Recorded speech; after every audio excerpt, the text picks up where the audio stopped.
حبیب خدا، سردار الانبیاء، خاتم النبیین، حضرت محمد مصطفیٰ صلی اللہ تعالی علیہ وسلم۔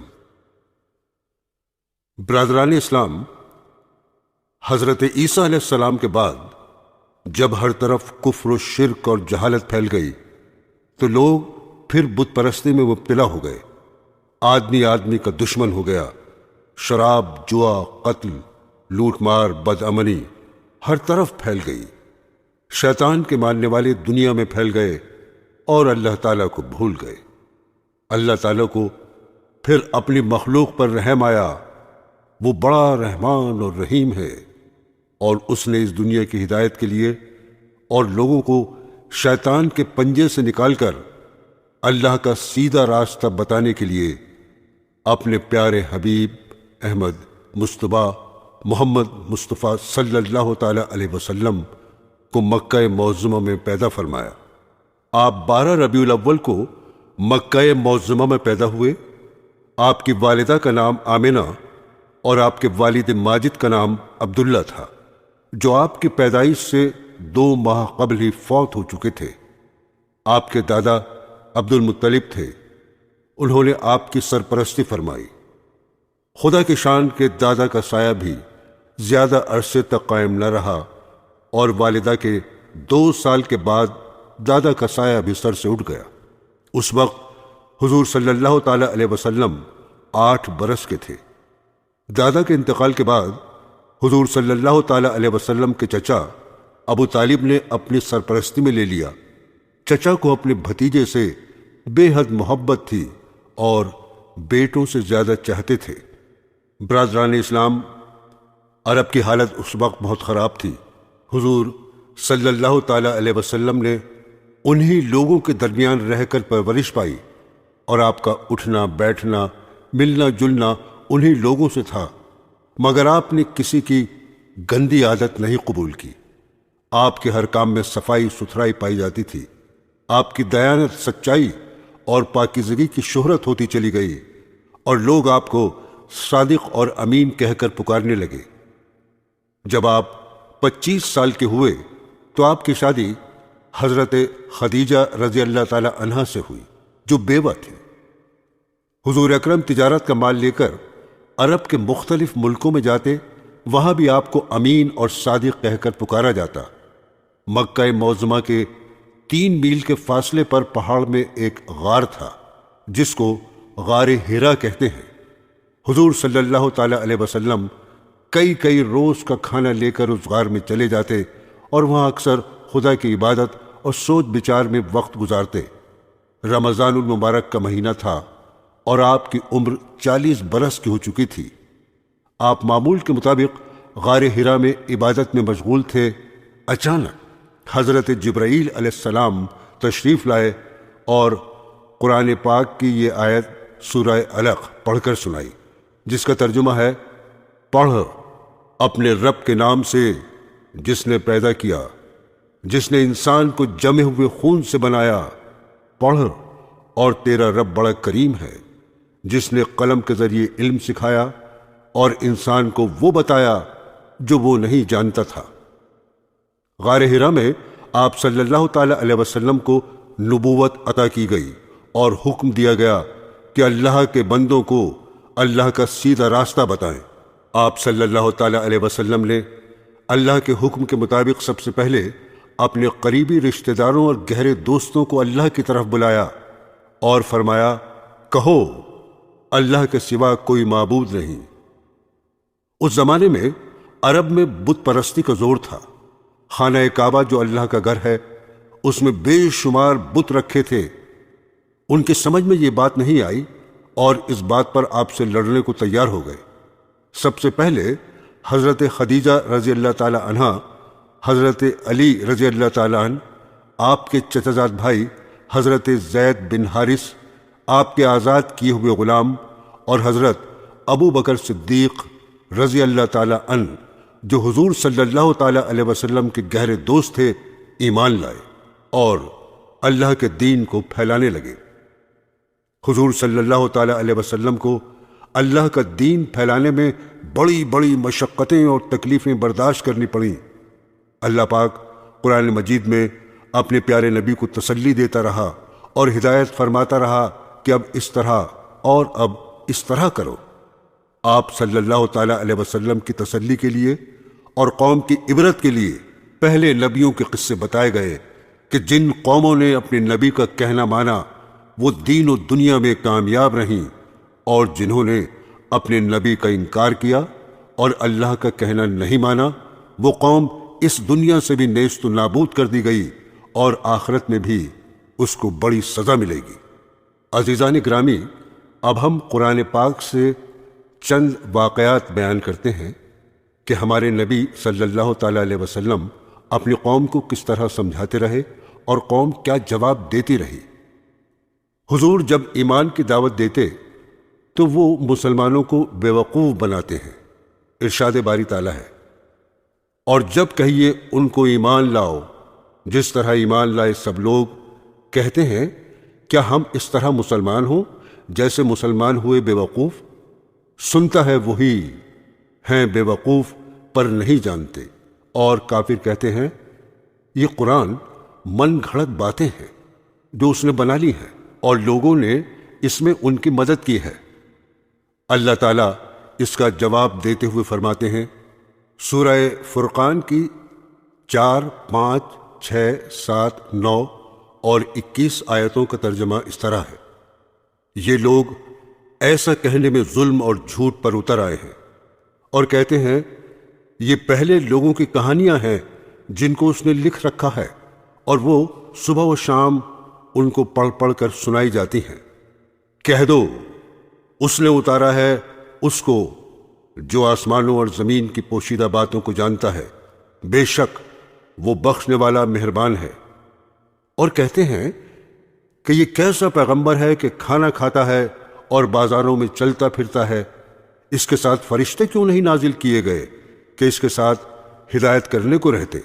یا اس کی طرف آسمان سے خزانہ اتارا جاتا، یا اس کا کوئی باغ ہوتا کہ اس میں کھایا کرتا؟ اور ظالم کہتے ہیں تم تو ایک جادو زدہ شخص کی پیروی کرتے ہو۔ آگے فرمایا، اے پیغمبر دیکھو یہ تمہارے بارے میں کس کس طرح کی باتیں کرتے ہیں، سو گمراہ ہو گئے اور راستہ نہیں پا سکتے۔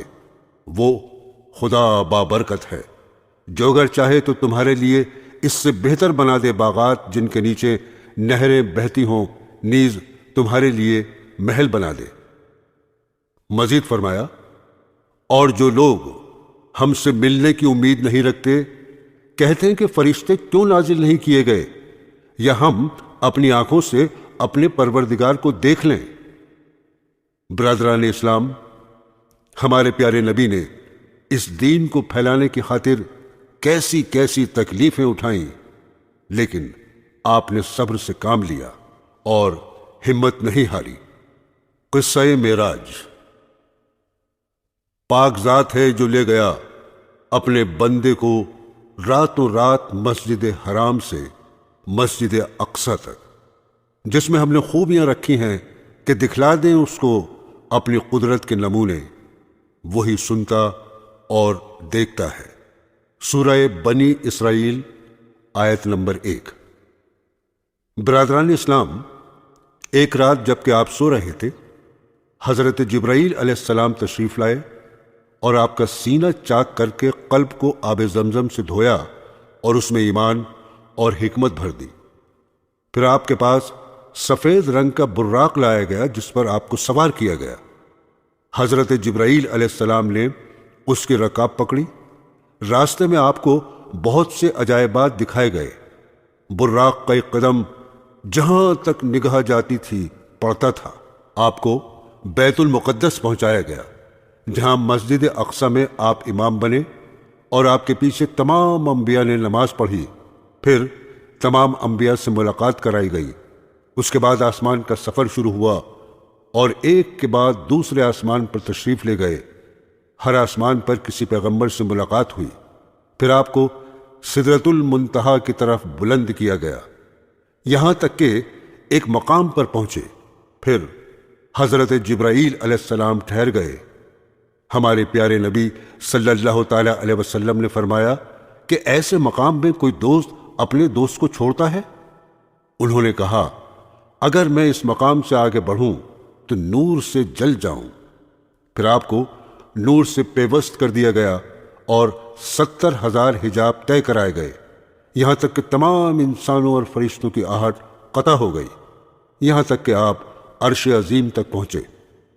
اللہ تعالیٰ کی طرف سے حضور صلی اللہ تعالی علیہ وسلم کو امت کے لیے تحفے پیش کیے گئے، وہ یہ ہیں: 5 نمازیں فرض کی گئیں، سورہ بقرہ کا آخری رکوع جس کا ترجمہ ہے اے رب ہمارے، نہ پکڑ ہم کو اگر ہم بھولیں یا چوکیں، اور نہ رکھ ہم پر بوجھ بھاری جیسا رکھا تھا اگلے لوگوں پر، نہ اٹھوا ہم سے وہ بوجھ جس کی ہم کو طاقت نہیں، درگزر کر بخش دے، رحم کر، تو ہی ہمارا رب ہے، مدد کر ہماری کافروں سے۔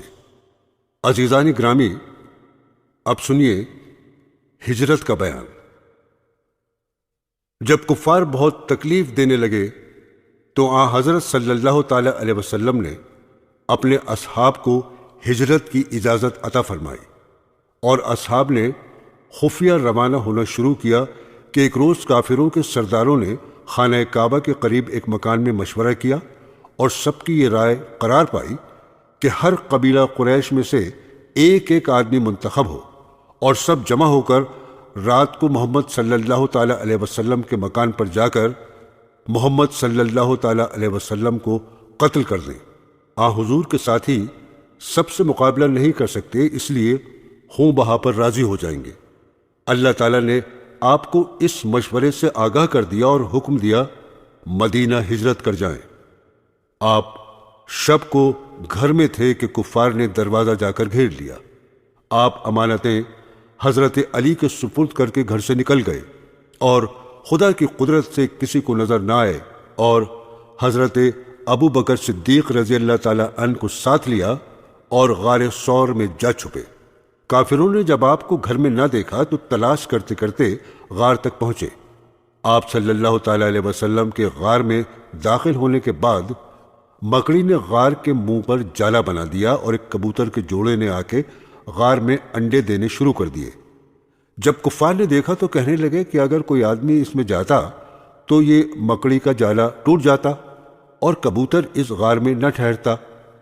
اسی غار سے متعلق قرآن پاک میں ارشاد باری تعالیٰ ہوا، اگر تم لوگ رسول اللہ صلی اللہ تعالی علیہ وسلم کی مدد نہ کرو گے تو اللہ تعالیٰ آپ کی مدد اس وقت کرے گا جبکہ آپ کو کافروں نے جلا وطن کر دیا، جبکہ 2 آدمیوں میں ایک آپ تھے جس وقت آپ دونوں غار میں تھے، جبکہ آپ ہمدردی سے فرما رہے تھے کہ غم نہ کرو، بے شک اللہ ہمارے ساتھ ہے۔ آپ 3 دن تک اس غار میں رہے، پھر آپ مدینہ شریف تشریف لے گئے، وہاں کے لوگوں نے بڑا استقبال کیا۔ برادران اسلام، اب پیش ہے غزوات کا مختصر بیان۔ غزوہ بدر۔ آپ صلی اللہ تعالی علیہ وسلم مدینہ منورہ میں 10 سال 2 ماہ رہے۔ جب جہاد فرض ہوا، آپ نے کفار سے قتال شروع کیا۔ چند چھوٹی چھوٹی لڑائیاں شروع ہوئیں۔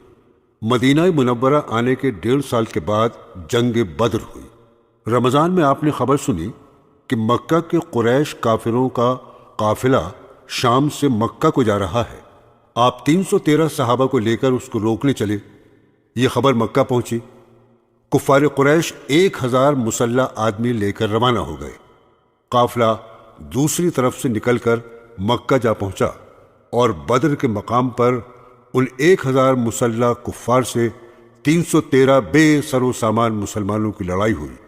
اللہ تعالی نے مسلمانوں کو فتح دی اور کافر قتل ہوئے اور قید ہوئے۔ سورہ انفال میں اس قصے کو بیان کیا گیا ہے۔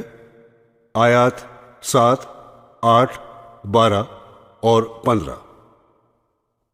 اور اس وقت کو یاد کرو جب خدا تم سے وعدہ کرتا تھا کہ 2 گروہوں میں سے ایک گروہ تمہارا ہو جائے گا، اور تم چاہتے تھے کہ جو قافلہ بے شوکت یعنی بے ہتھیار ہے وہ تمہارے ہاتھ آ جائے، اور اللہ چاہتا تھا کہ اپنے فرمان سے حق کو قائم رکھے اور کافروں کی جڑ کاٹ دے، تاکہ سچ کو سچ اور جھوٹ کو جھوٹ کر دے، گو مشرک ناخوشی ہو۔ جب تم اپنے پروردگار سے فریاد کرتے تھے تو اس نے تمہاری دعا قبول کر لی۔ ہم 1000 فرشتوں سے جو ایک دوسرے کے پیچھے آتے رہیں گے تمہاری مدد کریں گے۔ جب تمہارا پروردگار فرشتوں کو ارشاد فرماتا تھا کہ میں تمہارے ساتھ ہوں، تم مومنوں کو تسلی دو کہ ثابت قدم رہیں۔ میں ابھی ابھی کافروں کے دل میں روب داب ڈالے دیتا ہوں تو ان کے سر اڑا دو اور ان کا پور پور مار کر توڑ دو۔ یہ سزا اس لیے دی گئی کہ انہوں نے خدا اور اس کے رسول کی مخالفت کی۔ جو شخص خدا اور اس کے رسول کی مخالفت کرتا ہے تو خدا بھی سخت عذاب دینے والا ہے۔ یہ مزہ تو یہاں چکھو، اور کافروں کے لیے دوزخ کا عذاب بھی تیار ہے۔ برادران اسلام، آپ نے دیکھا کہ اللہ تعالیٰ مسلمانوں کی کس طرح مدد فرماتے ہیں، لیکن صرف اس وقت جب لڑائی صرف اللہ کے لیے لڑی جائے۔ اور تم نے یہ بھی سن لیا کہ جو شخص خدا اور اس کے رسول کی مخالفت کرتا ہے تو اللہ تعالیٰ اس کو سخت عذاب دیتے ہیں۔ اللہ تعالیٰ پھر مسلمانوں کو نصیحت کرتے ہوئے فرماتے ہیں، اے اہل ایمان، جب میدان جنگ میں کفار سے تمہارا مقابلہ ہو تو ان سے پیٹھ نہ پھیرنا، اور جو شخص امروز پیٹھ پھیرے گا سوائے اس کے کہ لڑائی کی کوئی حکمت ہو یا اپنی فوج میں جا ملنا چاہے، وہ مستثنا ہے۔ باقی اور جو ایسا کرے گا وہ خدا کے غضب میں گرفتار ہو گیا، اور اس کا ٹھکانہ دوزخ ہے، اور وہ بہت بری جگہ ہے۔ غزوہ احد سن 3 ہجری۔ غزوہ بدر کے بعد کافروں سے چند چھوٹی چھوٹی لڑائیاں اور چھوٹی چھوٹی جھڑپیں ہوئیں۔ پھر جنگ بدر کے 1 سال بعد جنگ احد ہوئی۔ 1000 مسلمانوں کا لشکر روانہ ہوا، جبکہ کافروں کا لشکر 3000 تھا۔ راستے میں عبداللہ بن ابی منافقوں کا سردار اپنے 300 آدمیوں کو لے کر واپس ہو گیا اور بہانہ بنا دیا۔ آپ کے پاس 700 جانباز مسلمان رہ گئے۔ آپ نے کوہ احد پہنچ کر 50 تیر اندازوں کو پہاڑ کے اہم مقامات پر بٹھایا اور بہت بہت تاکید کر دی اور حکم دیا کہ میری اجازت کے بغیر تم اپنی جگہ نہ چھوڑنا، خواہ ہمیں شکست ہو یا فتح، تم اپنی جگہ پر ڈٹے رہنا۔ جب جنگ شروع ہوئی تو اول مسلمانوں کو فتح ہوئی اور مسلمان مال غنیمت جمع کرنے لگے۔ یہ دیکھ کر وہ مسلمان جن کو پہاڑ کی اہم جگہوں پر کھڑا کیا گیا تھا 10 آدمیوں کے سوا باقی سب اپنی جگہ کو چھوڑ کر آ گئے۔ پہاڑ کی اہم جگہوں کی طرف سے جن کو مسلمانوں نے نبی صلی اللہ تعالی علیہ وسلم کی مرضی کے خلاف چھوڑ دیا تھا، کافروں نے حملہ کر دیا، جس کی وجہ سے مسلمانوں کے پیر اکھڑ گئے اور 70 مسلمان اسی جنگ میں شہید ہو گئے۔ شہداء میں حضرت حمزہ رضی اللہ تعالی عنہ حضور صلی اللہ تعالی علیہ وسلم کے چچا بھی شامل ہیں۔ حضور صلی اللہ تعالی علیہ وسلم کے پیر میں زخم آئے، جن سے یہ افواہ پھیل گئی کہ حضور شہید ہو گئے۔ بعد میں اللہ تعالیٰ نے پھر مسلمانوں کے دلوں کو مضبوط کیا، مسلمان پھر جم کر لڑے اور کافر میدان احد چھوڑ کر چلے گئے۔ برادران اسلام، قرآن پاک کی چند آیتیں اس جنگ احد کے متعلق ہم آپ کو سناتے ہیں۔ سورہ آل عمران آیت 121۔ اور جبکہ آپ صبح کے وقت گھر سے چلے، مسلمانوں کو مقابلہ کرنے کے لیے مقامات پر جمع رہے تھے، اور اللہ تعالیٰ سب سن رہے تھے، سب جان رہے تھے۔ جب تم میں سے 2 جماعتوں نے دل میں خیال کیا کہ ہمت ہار دیں، اور اللہ تعالیٰ تو ان دونوں جماعتوں کا مددگار تھا، اور بس مسلمانوں کو اللہ پر اعتماد کرنا چاہیے۔ سورہ آل عمران آیت نمبر 139۔ اور سست نہ ہو اور غم نہ کھاؤ، اور تم ہی غالب رہو گے اگر تم ایمان رکھتے ہو۔ مسلمانوں کو تسلی دیتے ہوئے اللہ تعالیٰ فرماتے ہیں، سورہ آل عمران آیت 140، اگر تم کو زخم پہنچ جائے تو اس قوم کو بھی ایسا ہی زخم پہنچ چکا ہے۔ پھر اللہ تعالیٰ مسلمانوں کو نصیحت کرتے ہوئے فرماتے ہیں، سورہ آل عمران آیت 152، اور یقیناً اللہ تعالیٰ نے تم سے اپنا وعدہ سچا کر دکھایا تھا جس وقت تم ان کفار کو بحکم خداوندی قتل کر رہے تھے، یہاں تک کہ تم خود ہی کمزور ہو گئے اور باہم حکم میں اختلاف کرنے لگے، اور تم کہنے پر نہ چلے بعد اس کے کہ تم کو تمہاری دل خواہ بات دکھلا دی تھی۔ مسلمانوں کو کافروں کے مقابلے میں شکست اللہ اور اس کے رسول کی اطاعت کی کمزوری کی وجہ سے ہوتی ہے، جیسا کہ آپ کو بتایا جا چکا ہے کہ ہمارے پیارے نبی صلی اللہ تعالی علیہ وسلم نے 50 تیر اندازوں کو چند جگہوں پر بٹھا دیا تھا اور تاکید کر دی تھی کہ وہاں سے نہ ہٹیں، لیکن سوائے 10 کے بقیہ لوگ وہاں سے ہٹ گئے۔ اللہ تعالیٰ اسی بات کو اس طرح فرماتے ہیں، سورہ آل عمران آیت 165، اور جب تمہاری ایسی حال ہوئی جس سے 2 حصے تم جیت چکے تھے تو کیا تم یوں کہتے ہو کہ کدھر سے ہوئی؟ فرما دیجئے کہ یہ تمہاری طرف سے ہوئی، بے شک اللہ تعالیٰ کو ہر چیز پر پوری قدرت حاصل ہے۔ غزوہ بنی نذیر ہجری 3۔ دوستو، غزوہ بنی نذیر 3 ہجری میں ہوا، جس کا سبب یہ ہوا کہ ہمارے پیارے نبی صلی اللہ تعالی علیہ وسلم مدینہ طیبہ ہجرت فرما کر تشریف فرما ہوئے تو یہودیوں کے 2 قبیلوں نے جو مدینہ کے باہر رہتے تھے آپ سے عہد کیا کہ ہم آپ کے موافق رہیں گے اور آپ سے کوئی برائی نہیں کریں گے۔ جب آپ اس معاملے پر گفتگو کے لیے ان کے پاس گئے اور ان سے اس معاملے کی گفتگو کی، وہ لوگ آپ کو ایک دیوار کے نیچے بٹھا کر مشورہ کرنے لگے کہ دیوار پر سے ایک پتھر لڑکا کر آپ کو قتل کر دیں۔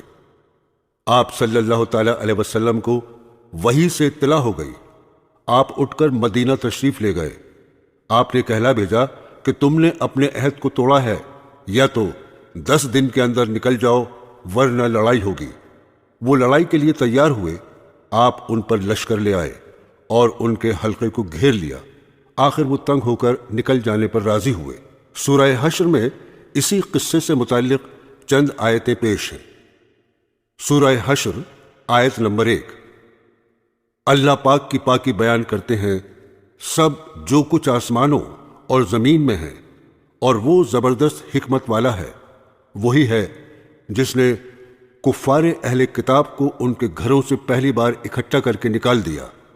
تمہارا گمان بھی نہ تھا کہ وہ کبھی اپنے گھروں سے نکلیں گے، اور خود انہوں نے یہ گمان کر رکھا تھا کہ ان کے قلعے ان کو اللہ سے بچا لیں گے، سو ان پر اللہ کا عتاب ایسی جگہ سے پہنچا کہ ان کو خیال بھی نہ تھا، اور ان کے دلوں میں رعب ڈال دیا کہ اپنے گھروں کو خود اپنے ہاتھوں سے اور مسلمانوں کے ہاتھوں سے اجاڑ رہے تھے۔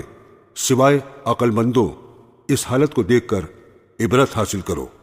آگے چل کر اللہ تعالیٰ فرماتے ہیں، سورہ حشر آیت نمبر 4، یہ اس سبب سے ہے کہ ان لوگوں نے اللہ اور اس کے رسول کی مخالفت کی ہے، اور جو شخص اللہ کی مخالفت کرتا ہے تو اللہ تعالیٰ اس کو سخت سزا دینے والا ہے۔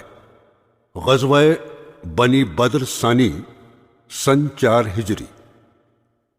برادران اسلام، جنگ احد سے واپس جاتے ہوئے کافر کہہ گئے تھے کہ سال آئندہ بدر پر پھر لڑائی ہوگی۔ جب وہ زمانہ قریب ہوا تو کافروں کو بدر تک جانے کی ہمت نہ ہوئی۔ انہوں نے یہ سوچا کہ ایسی تجویز کرنی چاہیے کہ ہمارے پیارے نبی صلی اللہ تعالی علیہ وسلم بھی بدر نہ جائیں تاکہ ہم کو شرمندگی نہ ہو۔ چنانچہ انہوں نے ایک جاسوس کو مدینہ منورہ بھیجا کہ مسلمانوں میں جا کر یہ خبر پھیلائیں کہ کافروں نے فوج جمع کی ہے۔ مسلمان تو صرف اللہ سے ڈرتا ہے، وہ کافروں کی زیادتی سے نہیں ڈرتا۔ انہوں نے یہ سن کر کہا، ہماری مدد کے لیے اللہ کافی ہے۔ آپ 1500 آدمیوں کو ساتھ لے کر بدر تشریف لے گئے اور چند روز قیام کیا، لیکن وہاں کوئی کافر مقابلے پر نہیں آیا۔ مسلمانوں نے وہاں تجارت میں خوب نفع حاصل کیا اور خوش و خرم واپس لوٹ آئے۔ غزوہ احزاب 5 ہجری۔ حضور صلی اللہ تعالی علیہ وسلم نے سنا کہ دمشق کے قریب کچھ کفار جمع ہو کر مدینہ منورہ پر چڑھنا چاہتے ہیں۔ آپ 1000 آدمیوں کو لے کر روانہ ہوئے۔ وہ خبر سن کر بھاگ گئے۔ آپ چند روز وہاں رہ کر مدینہ منورہ تشریف لے آئے۔ غزوہ احزاب کو غزوہ خندق بھی کہتے ہیں۔ سورہ احزاب میں اسی کا ذکر ہے۔ دراصل یہ لڑائی اس وجہ سے ہوئی کہ یہودیوں کے 2 قبیلوں کو جنہوں نے معاہدے کی خلاف ورزی کی تھی ان کو ان کے قلعوں سے نکال دیا گیا تھا۔ چنانچہ انہی میں کا ایک آدمی اپنے ساتھیوں کو ساتھ لے کر مکہ پہنچا اور کافروں کو لڑائی کے لیے آمادہ کیا، اور اس کے لیے بہت کوشش کی، یہاں تک کہ 10,000 کافروں کی فوج مدینہ منورہ حملہ کرنے کے لیے چلی۔ ہمارے پیارے رسول صلی اللہ تعالی علیہ وسلم نے مسلمانوں سے مشورہ کر کے مدینے کے پاس خندق کھودنے کا حکم دیا اور وہاں اپنا لشکر قائم کیا۔ کفار آئے اور خوب تیر اندازی کرتے رہے۔ مسلمانوں کی طرف سے بھی اس کا جواب دیا جا رہا تھا۔ حضور صلی اللہ تعالی علیہ وسلم نے کافروں میں تفرقہ ڈلوانے کی تجویز کی اور اللہ پاک نے اس میں کامیابی عطا فرمائی۔ کافروں کے اندر آپس میں تفرقہ پیدا ہو گیا اور آپس میں اچھا خاصا بگاڑ پیدا ہو گیا۔ اسی دوران اللہ تعالیٰ نے مسلمانوں کی مدد فرمائی اور وہ اس طرح کہ ایک زوردار ہوا بھیجی جس سے کافروں کے خیمے اکھڑ گئے اور گھوڑے بھاگنے لگے۔ چنانچہ اسی رات کو کافروں کا لشکر واپس چلا گیا۔ اب اس جنگ سے متعلق قرآن پاک کی چند آیتیں سنیے۔ سورہ احزاب آیت نمبر 8۔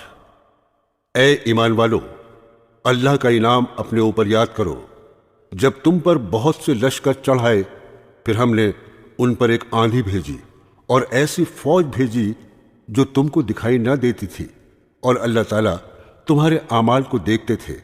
جب وہ لوگ تم پر آ چڑھے تھے اوپر کی طرف سے اور نیچے کی طرف سے بھی، اور جب کہ آنکھیں کھلی کی کھلی رہ گئی تھیں اور کلیجے منہ کو آنے لگتے تھے، اور تم لوگ اللہ کے ساتھ طرح طرح کے گمان کر رہے تھے، اس موقع پر مسلمانوں کا امتحان لیا گیا اور سخت زلزلے ڈالے گئے۔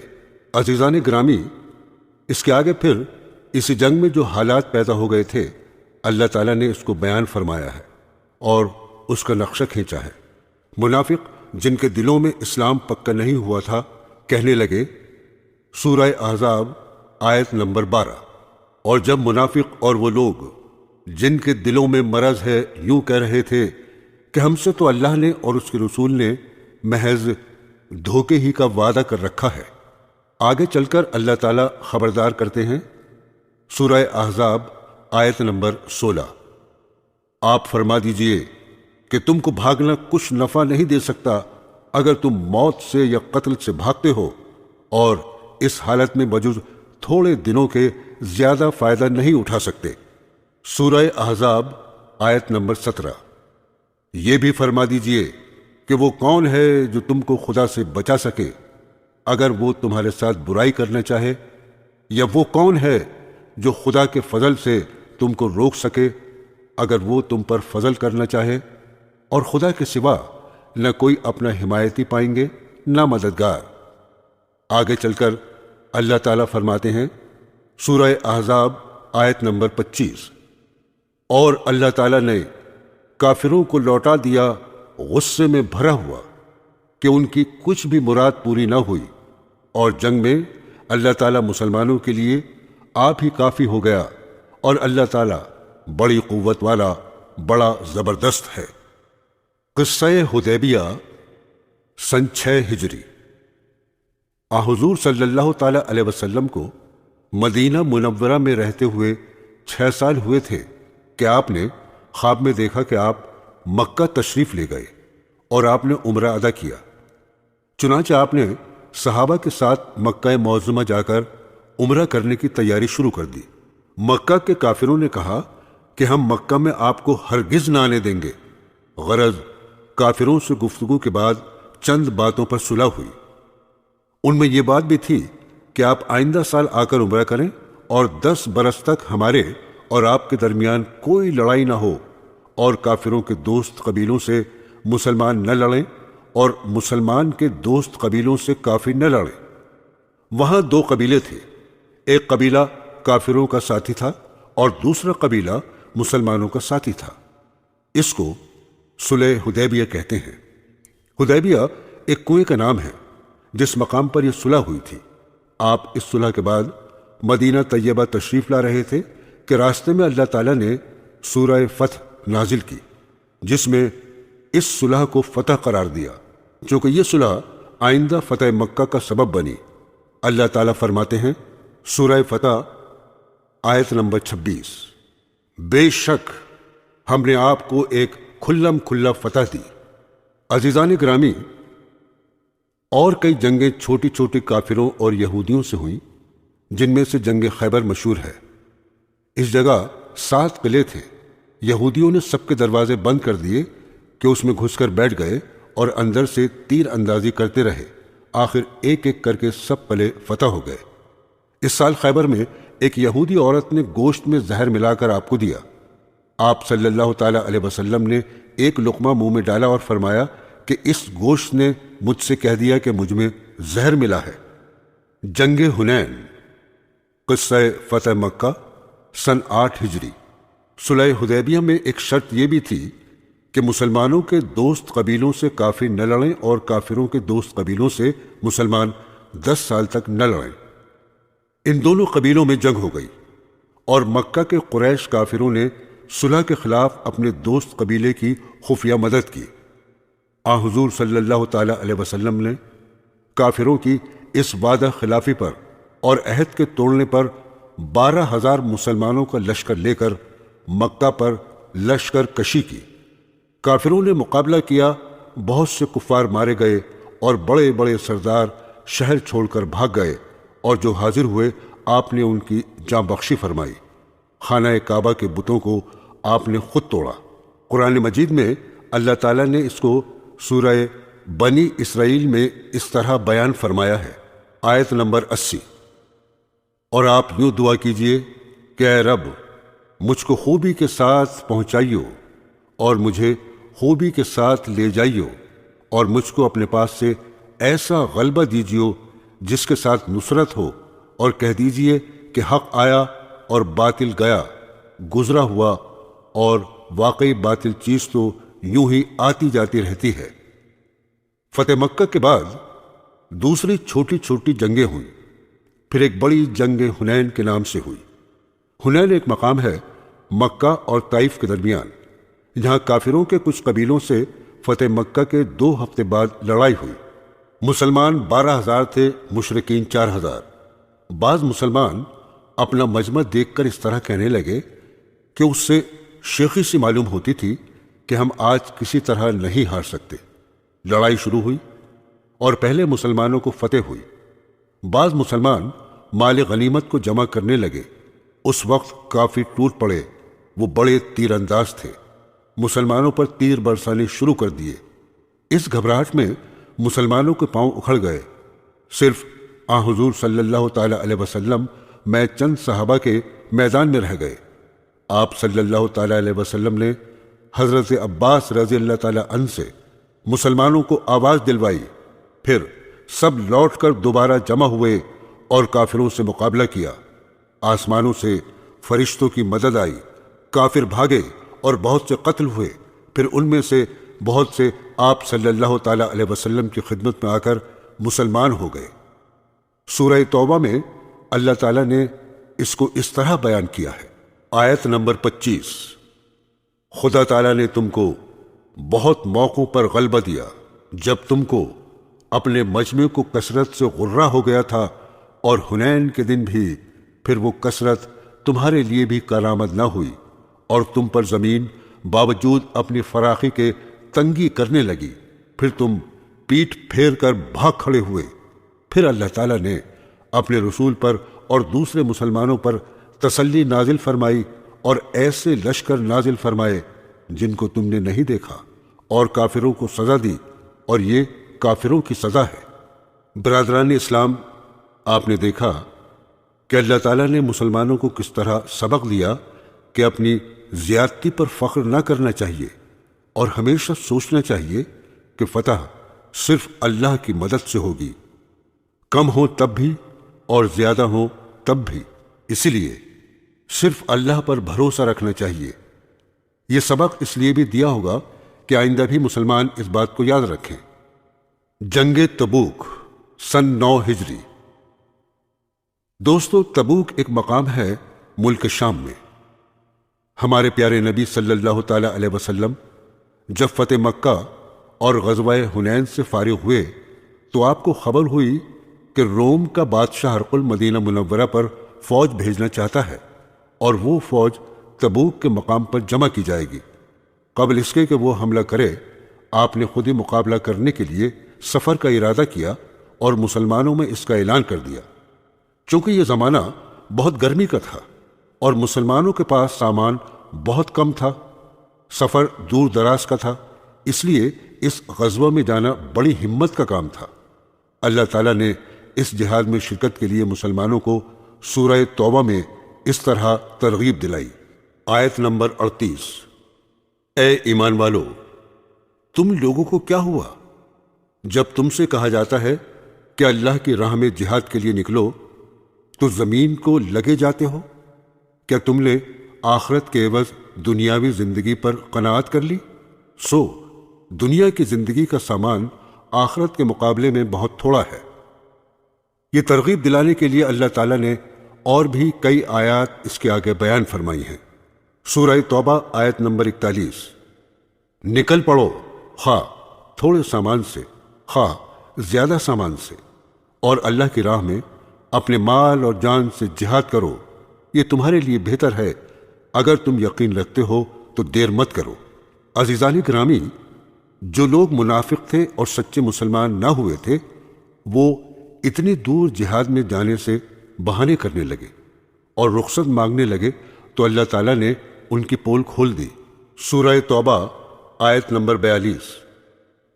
اگر کچھ ہاتھ مال ملنے والا ہوتا اور سفر بھی معمولی ہوتا تو یہ منافق ضرور آپ صلی اللہ تعالی علیہ وسلم کے ساتھ ہو لیتے، لیکن ان کو تو مسافت ہی دور دراز معلوم ہونے لگی، اور ابھی خدا کی قسمیں کھا جائیں گے۔ اگر ہمارے بس کی بات ہوتی تو تمہارے ساتھ چلتے۔ یہ لوگ جھوٹ بول کر اپنے آپ کو تباہ کر رہے ہیں، اور اللہ جانتا ہے کہ یہ لوگ یقیناً جھوٹے ہیں۔ برادران اسلام، مسلمانوں کا 30,000 لشکر اس سخت گرمی اور کم سامانی کے باعث بھی جہاد پر دور دراز روانہ ہو گیا، کیونکہ ان کے پیارے نبی صلی اللہ تعالی علیہ وسلم کا حکم تھا، لیکن بعض منافق لوگ نہ گئے اور بہانہ بنا کر رہ گئے۔ اللہ تعالیٰ نے اس سورہ توبہ میں ان کی سخت مذمت کی ہے۔ فرماتے ہیں، سورہ توبہ آیت نمبر 81۔ یہ پیچھے رہ جانے والے خوش ہو گئے۔ رسول اللہ صلی اللہ تعالی علیہ وسلم کے جانے کے بعد اپنے بیٹھے رہنے پر اور ناگوار ہوا جہاد کرنا اللہ کی راہ میں اپنے مالوں اور جانوں کے ساتھ، اور دوسروں کو کہنے لگے کہ تم لوگ گرمی میں مت نکلو۔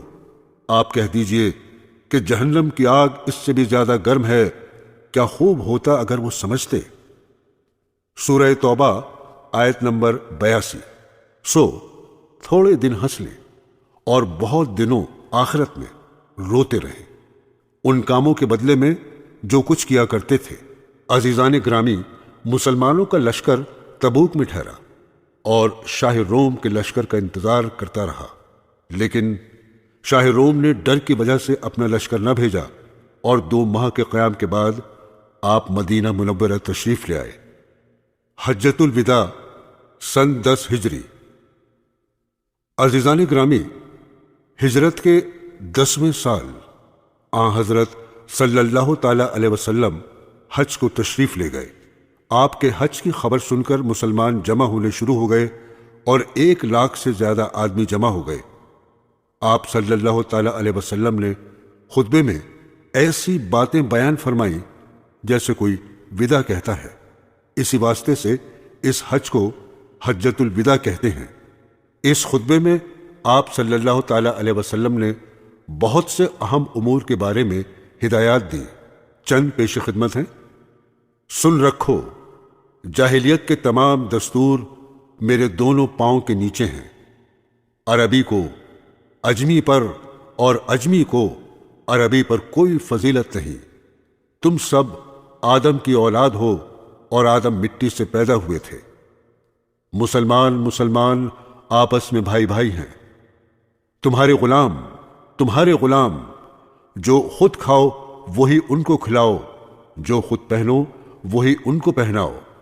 جاہلیت کے تمام خون باطل کر دیے گئے ہیں۔ اب کسی کو کسی سے پرانے خون کا بدلہ لینے کا حق نہیں ہے۔ جاہلیت کے تمام سود بھی باطل کر دیے گئے ہیں۔ اب کسی کو کسی سے سود کا مطالبہ کرنے کا حق نہیں۔ اور سب سے پہلے میں اپنے خاندان کا سود، عباس بن عبد المطلب کا سود باطل کرتا ہوں۔ عورتوں کے معاملے میں خدا سے ڈرو، تمہارا عورتوں پر اور عورتوں کا تم پر حق ہے۔ تمہارا خون اور تمہارا مال قیامت تک کے لیے ایک دوسرے پر حرام ہے، اور اسی طرح جس طرح یہ دن، یہ مہینہ اور یہ شہر حرام ہے۔ میں تم میں ایک چیز چھوڑے جاتا ہوں، اگر تم نے اس کو مضبوط پکڑ لیا تو گمراہ نہ ہوگے، اور وہ ہے اللہ کی کتاب۔ اس کے بعد آپ صلی اللہ تعالی علیہ وسلم نے بہت سے اصولی احکام شریعت بیان فرمائے، پھر مجمع کی طرف خطاب کر کے پوچھا، تم سے خدا کے یہاں جب میرے بارے میں پوچھا جائے گا تو تم کیا کہو گے؟ صحابہ نے عرض کیا، ہم کہیں گے کہ آپ نے خدا کا پیغام پہنچا دیا اور اپنا فرض ادا کر دیا۔ آپ نے آسمان کی طرف انگلی اٹھائی اور 3 بار فرمایا، اے اللہ تو گواہ رہنا۔ اسی موقع پر قرآن پاک کی یہ آیت نازل ہوئی۔ ترجمہ: آج میں نے تمہارے لیے دین کو مکمل کر دیا اور اپنی نعمت تمام کر دی، اور تمہارے لیے اسلام کو بحیثیت دین کے پسند کیا۔ اس حج کے موقع پر حضرت صلی اللہ تعالی علیہ وسلم نے حج کے تمام طریقے خود برت کر دکھا دیے کہ حج کس طرح کرنا چاہیے۔ اس موقع پر آپ نے یہ بھی فرمایا کہ مجھ سے حج کے مسائل سیکھ لو، میں نہیں جانتا، شاید اس کے بعد مجھے دوسرے حج کی نوبت نہ آئے۔ اس موقع پر آپ نے تمام مسلمانوں سے یہ بھی فرمایا، جو لوگ اس وقت موجود ہیں وہ یہ سب باتیں ان تک پہنچا دیں جو موجود نہیں ہیں۔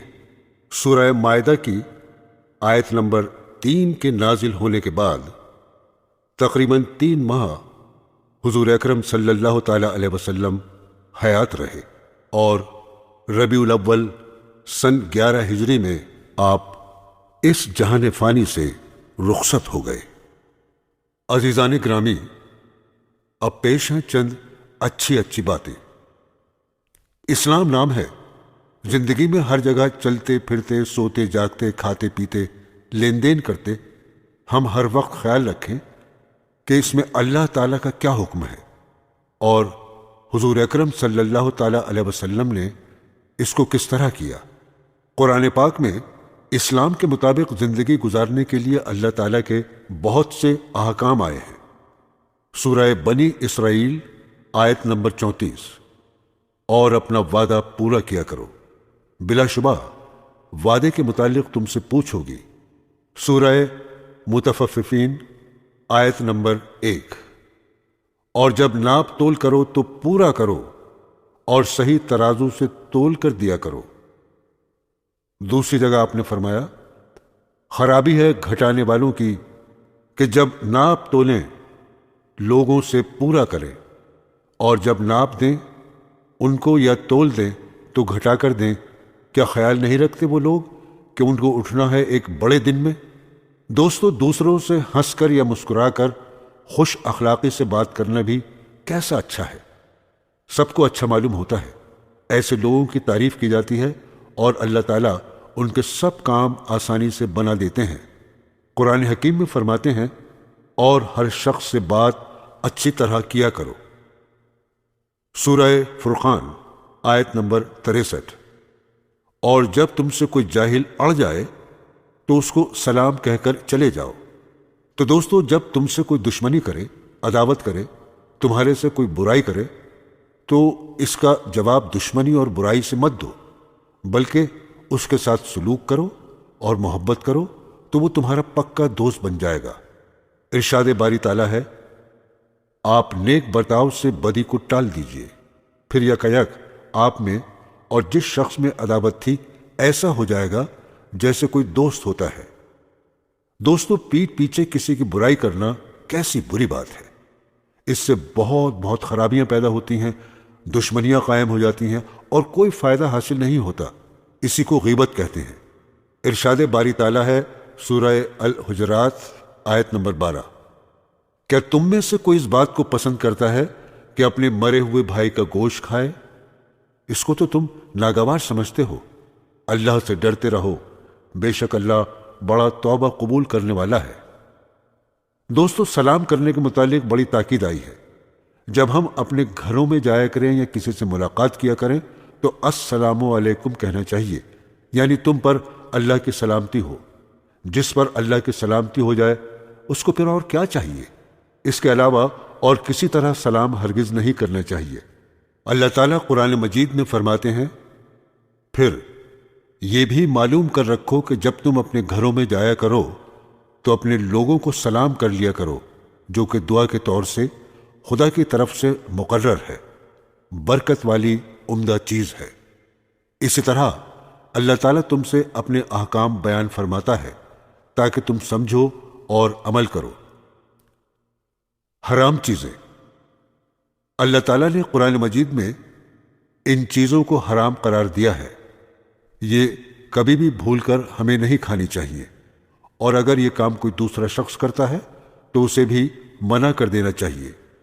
سورہ مائدہ آیت نمبر 3، تم پر حرام کیے گئے مردار اور خون اور سور کا گوشت اور جو جانور کے غیر اللہ کے نام سے نامزد کیا ہو، اور جو دم گھٹنے سے مر جائے، اور جو کسی چوٹ سے مر جائے، اور جو کسی اونچی جگہ سے گر کر مر جائے، اور جو کسی کی ٹکر سے مر جائے، اور جس کو کوئی درندہ کھانے لگے لیکن جس کو ذبح کر لو، اور جو جانور بتوں پر چڑھائے جائیں، اور یہ کہ تقسیم کرو بذریعہ قرا کے تیروں کے، یہ سب گناہ ہیں۔ اور اب وہ باتیں جو سخت گناہ ہیں وہ یہ ہیں۔